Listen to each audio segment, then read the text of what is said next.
Welcome to episode 19 of The Martial Truth. Internal versus external, the great debate. Every Friday, I attend a Zoom class with my Tai Chi master, Master Chen Zhonghua. Master Chen Zhonghua is the international standard bearer for Chen-style Tai Chi Chuan practical method. He was a direct student of Heng Jiangshen, and he was also a direct student of Feng Zhijiang. So he's one of the top authorities on Tai Chi in the world. We often think of arts like Tai Chi and Bagua and Xin Yi as internal arts. And then we think of arts like karate and jiu-jitsu and judo as external arts, right? And we apply these labels to them. So these labels are a waste of time. So in last week's class, Master Chen Zhonghua mentioned that if a so-called external style is delivering power effectively, then they're delivering it the same way as an internal style. And if an internal style is delivering power effectively, then it's doing it the same way as an external style that does it effectively. So basically, creating these labels for these arts hurts these arts. The thing I'll tell you with practical method is the internal training or the internalization of the art begins right off the bat, because we have a strict set of rules and principles that we follow. And Master Chen often says things like, if I'm having a bad day and you see me breaking a rule or violating a principle, don't do it. I'm having a bad day, I'm making a mistake. You know the rules, you know the principles, follow them. So initially in the training, we're taught to follow the master. It's normally for a period of at least 5 years. You're trying to mimic him and move like he is. And then at some point within your training, you have to start to figure it out for you. So this is a little bit different take from most of my experience with a lot of external instructors. So let's say karate, jiu-jitsu, kobudo, the weapons, however you want to look at it. So karate, for example. So as I've said in previous podcasts, it's not about personalities, it's about principles. But we often hear in karate, well, how did the founder do it? Or this teacher says it's done like this and I follow that teacher, so I'm going to do it exactly like that. Okay, so the question is, if the principles are universal, which they are, you can see some of them in books like the Bubishi and other texts that are out there, all right? And you follow those principles when those principles have to be in everything. So what's happened in the case of karate and why we've lost most of the internal aspect is, and this includes Okinawa and 100% Japan, is because they're not interested in understanding how to utilize the body at a high level to generate high levels of power. They're more interested in how they look to get a high score from a tournament official. Yosei Yoge, who's a very senior kobudo sensei and Wichuru teacher on Okinawa. Last time I was in Okinawa, I visited him, and I said to him, Sensei, is karate training changed since when you started? He says, when I started, Michael, we were taught that when you placed your hand on the doorknob to leave your house, you had to be ready. He says, now on Okinawa, it's become, well, how does his students do in tournament? If the students do well in tournament, that means he's got good karate. So notice the change in focus. So it's not about survival. It's not about defending yourself. Now it's become a look. Well, how do I look?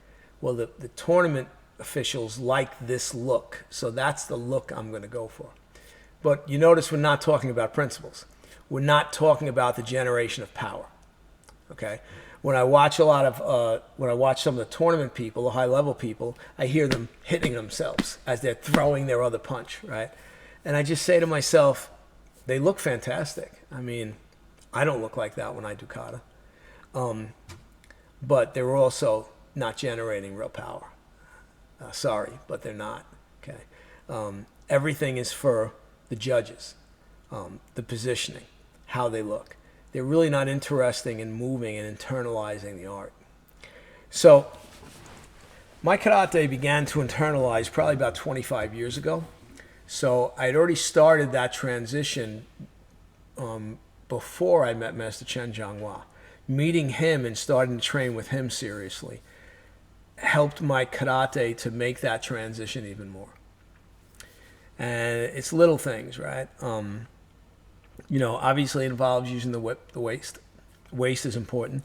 In the beginning, the waist movement will be bigger if you're going to try to really develop that power. You should not be locked in your stance from the waist down. No. Okay. The Chinese have a saying, if this much moves, the whole body moves that much. So when I punch someone, I'm not punching them with my chest, shoulder, arm, muscles. I'm hitting him with my whole body. My whole body is driving in. So this is true in practical method. So the same way I punch in practical method is now pretty much the same way I punch in karate. Now there will always be some differences. It's like anything else. It's like karate is karate and Tai Chi is Tai Chi. However, the delivery system, the way you use the body, should be the same. And the problem is we're caught up on these labels. So the Tai Chi people will say of the karate people, well, you do an external art. I wouldn't waste my time doing that. But then I look at some of those Tai Chi people that say that, and they have no power. Because they don't understand power, because they've never done a so-called external style. So they start from a place of soft and try to figure out that hard that also has to be in there. So there's that balance, that unique relaxation we're talking about, where you're not a mush relaxed, but your body's relaxed, which when you move, there's that split second where the body becomes hard, and there's that line of power. In the case of a punch, it starts at your knuckles, and it goes through the body to the rear foot. So there has to be a line that goes to the rear foot. The Chinese have another saying, you must find the straight line in the circle. So if you look at the human body, there's nothing straight on the human body, right? It's all angles. So you have to find that straight line that's connected from your fist all the way down to the rear foot. If there's a give point in any of those, any of that line, then your power leaks out your own body. So it's that proper alignment that we're talking about, that we talk about all the time in Tai Chi and practical method. And this is something I talk about all the time in karate. So I don't tell people, oh, you punch like this, and I just leave them to their own devices. Like when I started. Okay, this is the first basic, and they show me the punch. And I say, okay, how do I get my punch stronger? Oh, hit the heavy bag, hit the makiwara. Okay. They never give me any like serious details of how to utilize my body, of how to utilize the waist, of how the body should move. Okay. So it's important that we avoid these labels so that we can all get to the same place, which is the top of the mountain. Sadly, in modern martial arts, the majority of people are very happy to be mediocre. And again, if you're doing it as a hobby and you're enjoying it, whether it's the camaraderie, whether it's the workouts, that's fine. But if you're someone that's interested in reaching high levels of ability, well, then you've got to put some work in. And in order to internalize your art, whatever that art is, you have to work on the body mechanics. You have to work on the alignment. You have to work on the generation of power.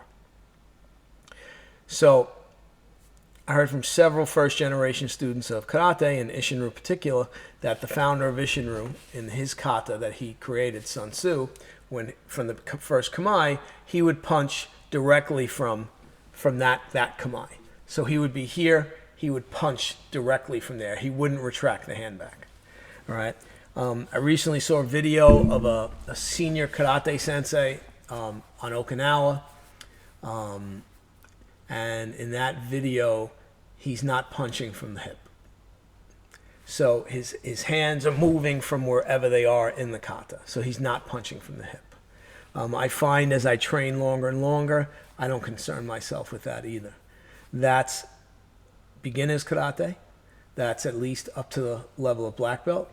Then after that, you have to start to explore more serious ways of movement to create a more higher level of ability and movement.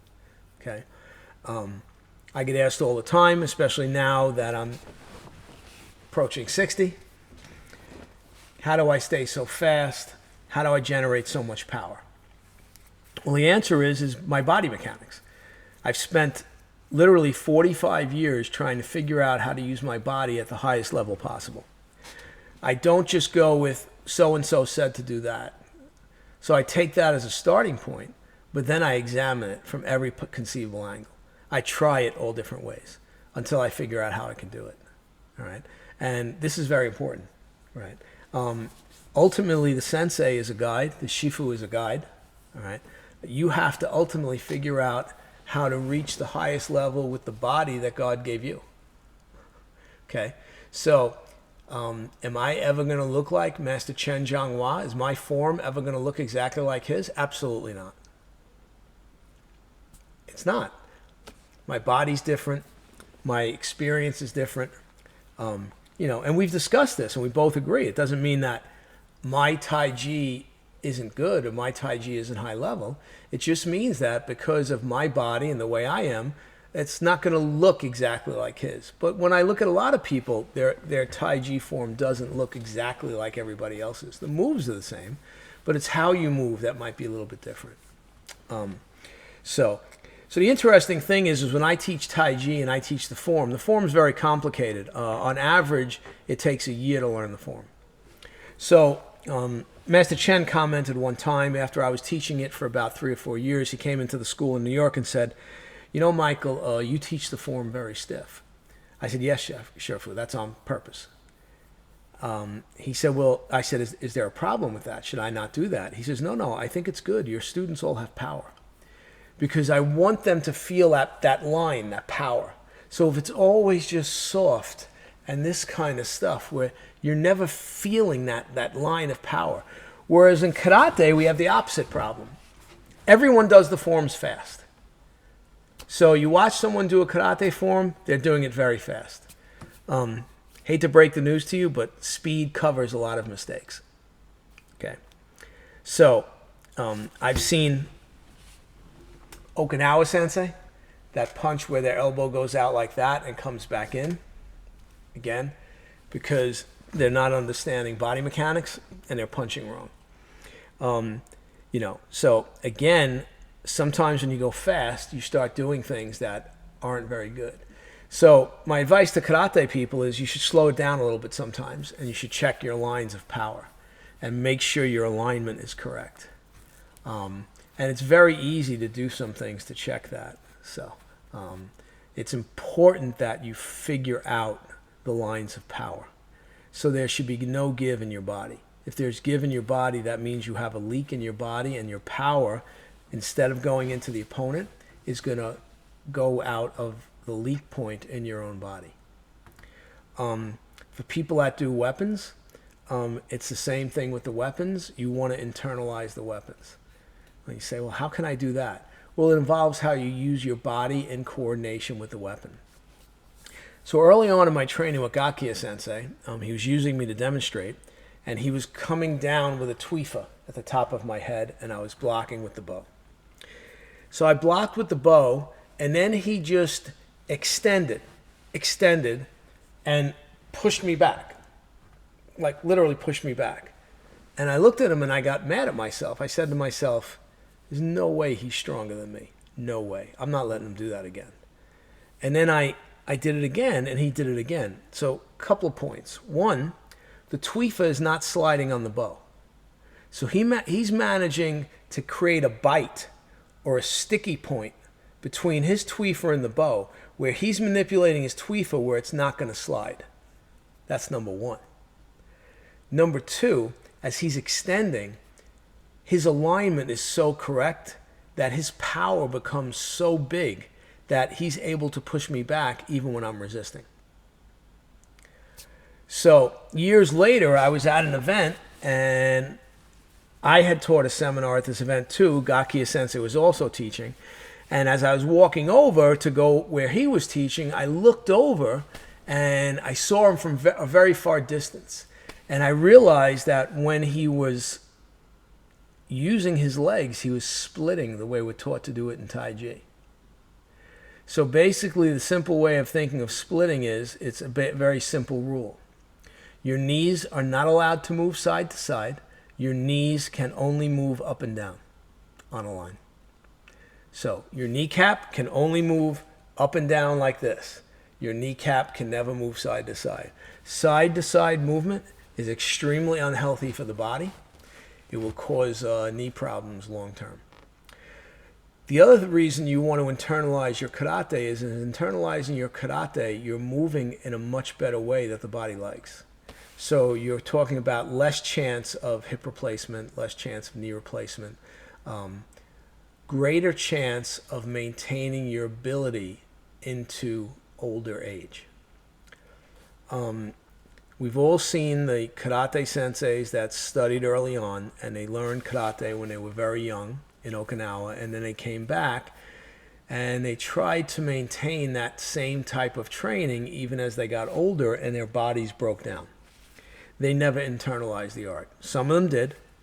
Some of them took the time to figure it out and really think about it and experiment and internalize it. Those guys were able to maintain their ability into very advanced age. Okay, I look at even Kichiro Shimabuku now. I've seen him very recently do all the kata in Isshinryu. He's 84 years old, and I have to keep telling myself he's 84 years old. So that's our goal. Our goal is to be able to move like that even at advanced age. I look at my sword master, Sugino Yukihiro Sensei of the Tenshin Shoden Katori Shintoru. He's 85 years old. He teaches 5 days a week. If you think he hasn't internalized his art, I'd say you're sadly mistaken.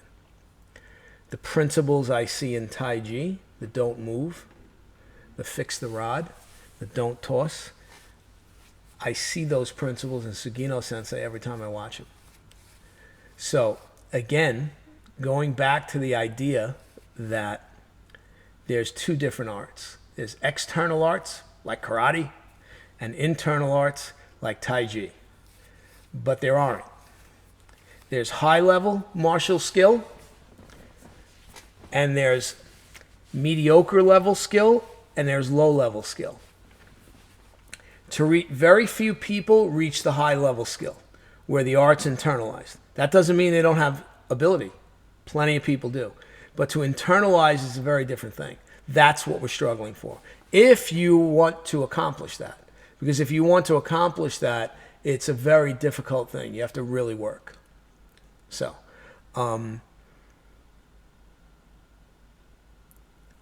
my first year going to Master Chen's Hunyan World, and I think it was 2002, there was another Tai Chi master there by the name of Li Enju. And we were in Master Chen's school at the time, and there were a bunch of Chinese students there, and they were demonstrating various martial arts. Most of them you would say were like from the external, but again, right. So Master Chen comes over to me, he says, Michael, why don't you demonstrate some karate?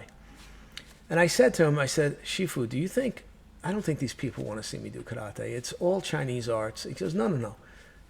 Do karate for Master Lu. For Master Li, rather. So I turned to one of my students. I said, what did I do? He says, do Shinto. I said, all right. So I went up and I did Shinto like my hair was on fire. Here I'm doing it in front of a couple of masters and all these other students. So I did it like my hair was on fire. Master Lee didn't speak any English, but there was a translator there. He brought the translator over to me. He said, your Kung Fu was very strong. It's very powerful. When you learn to really relax, your true power will come out. Okay? Then he said, all things that are done correctly lead to the top of the mountain. So I took those words, I took them to heart. I was like, okay, so I'm still too stiff. I got to learn to relax more and get that special relaxation we look for in martial arts where we're relaxed, but there's power. There's a power in there, okay? So it made me once again hearing all these things about the fact that we label things. We love to label things, not just Westerners. The Japanese love to label too. They label all the stancers and they label all the blocks. This is Chudanuke, a middle block, right? But is it a middle block? I mean, there's a whole bunch of different ways you can use it, right? The problem is once we attach these labels. So in this case, in the eternal debate of external versus internal, when we attach labels to a particular art, it's almost like a self-fulfilling prophecy. So you're saying karate's external, so your art's going to be all external. The only way you're going to develop it, well, I got to do more push-ups. I got to lift weights to develop my power. Instead of figuring out your body alignment. When you figure out the body alignment, the power is frightening. That's the only way I can describe it. It's scary level. Even Sensei Don Draeger, who's written I don't know how many books on martial arts, and he's senior practitioner of many arts prior to his untimely death. He in one of his books writes that the most powerful martial artist he ever saw was a Taiji master in Japan, and he witnessed him hitting the pillars of the house he was living in, and the whole house was shaking. Okay, so. Also, I'll mention this because I think this is important. I once asked Master Chen if there's a supernatural element to the martial arts. And he got a smile on his face and he said, yes, the supernatural element is people see you and me, Michael, and they see what we can do, and they say, oh, that's supernatural. So they're not saying that we've both worked dramatically hard and crazy hard to be able to do the things we can do, right? They say, well, that has to be supernatural. But it's not supernatural. So to give you an idea, in Chen style Taiji Chuan practical method, there is no talk of chi. There's no talk of ki. So in my dojo, chi and ki, those words virtually never come up. And if they do come up, it's because we have a new student who comes in the Taiji class says, well, what am I trying to do with my chi here? And then my normal response is, there's no such thing as chi. Which usually, they really believed in that, usually throws a wrench in their works. Some of them don't come back. It's very easy for someone that's developed an ability to then say, well, the reason I can do this is because of my chi. But is it? I don't think so. Right? I've never met someone yet that could stop me from attacking them without touching me. And anybody that thinks they can do that, I'll be happy to let you try to stop me as I'm coming at you, full bore, without touching me. But you're going to be in for a rude awakening. Okay. One of my early teachers of Chinese martial arts, Minoru Hoshino in Japan. He taught me Kiko, which is Qigong. He introduced me to Qigong, and he also introduced me to a little bit of Chen style when I was there. When I was studying with him with Qigong, I asked him about a certain person in Japan whose name was Nishino, and you can look him up. He's on YouTube. And you'll see people charge him, and he flicks his hands, and they go flying in the air. And it's obvious that they bend their knees and jump. It's not even up for debate. Okay. I asked him why people go to someone like that. How do they get fooled by that? And he said to me, it's almost like hypnotism. He says people want to believe it so bad that they become like hypnotized and they have to believe that stuff works. True internal martial arts are the highest level of body mechanics you can have. And any art you study can be internalized.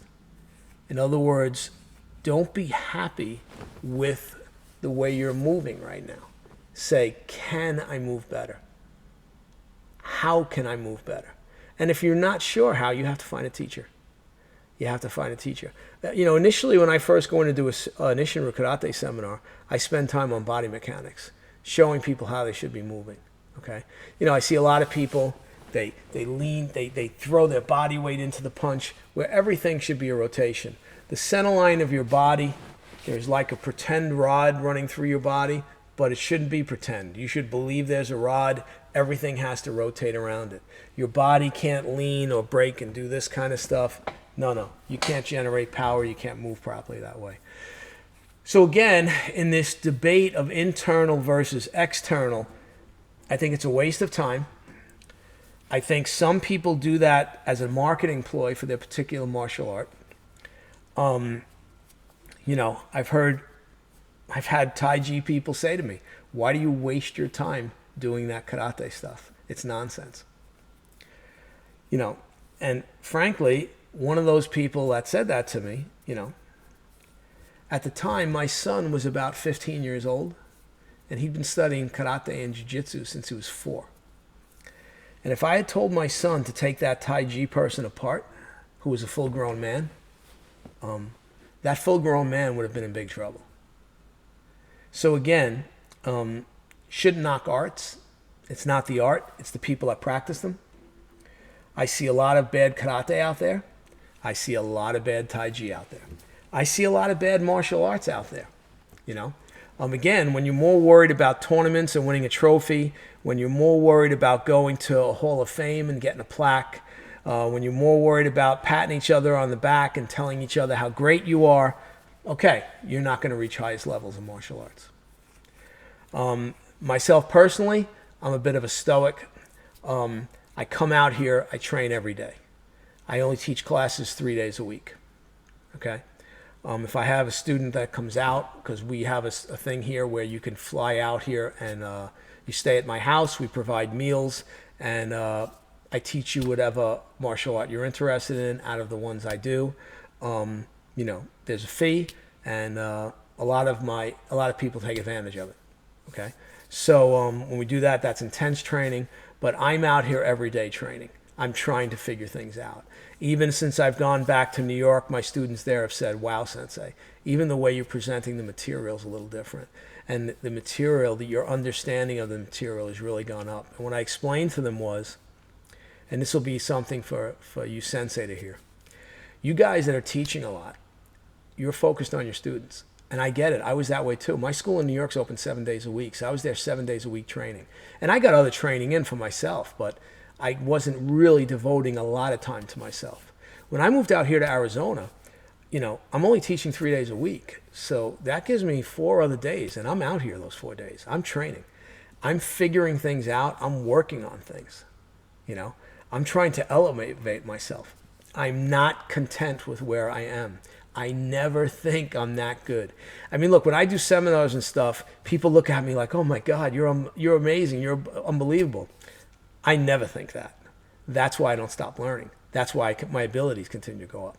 So for the guys that are sensei, you want to devote a little bit more time to yourself if you're interested in reaching very high level of martial art. Okay, so let's finish this debate. Debate's pointless. All arts, if internalized, right, lead to a very high level. Every art can be internalized. It's just the natural progression of the way we train. Hope you've enjoyed this one. Please comment, hit the like button. Please hit the subscribe button. It helps. It helps with the algorithm on YouTube. All right. And I'll see you next time. Thanks.